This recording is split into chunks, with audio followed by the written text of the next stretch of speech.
When you think about sand dunes, you might think taking your motorcycle or your SUV and jumping up and down the hills and having tons of fun. But guess what? It is the absolute worst thing you can do for the most precious ecosystem we have on the Saanich Peninsula. These sand dune systems are rare in this region, and so we're pretty much looking at probably the most representative area of sand spits in the whole region. And because it's sand, we've got these beautiful little plants like the sand verbena. We've got these beautiful little chocolate lilies, which were they were root crops. They were eaten. This is like the epicenter for black widow spiders. So the really important thing about sand dunes is that they're fragile, and you really can't bring wheeled vehicles in here. Even be careful where you walk is important, because if you imagine, everything's clinging to sand, so it's very tenuous.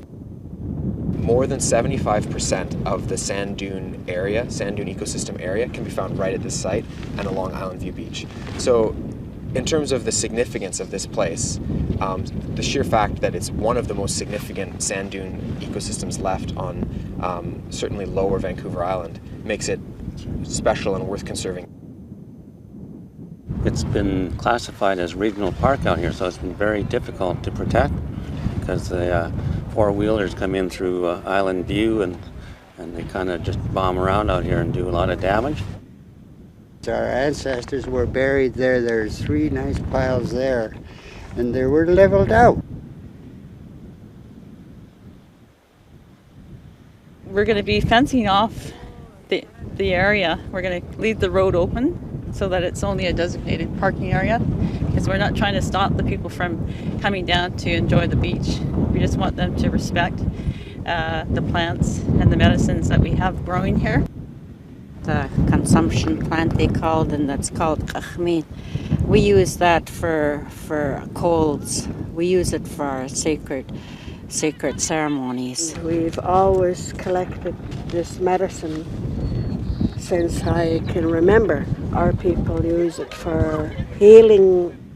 I think it's a real good idea to put these signs up for the people that's coming in with the dogs and leaving a drop-in. This site supports approximately 120 different species of birds throughout the year.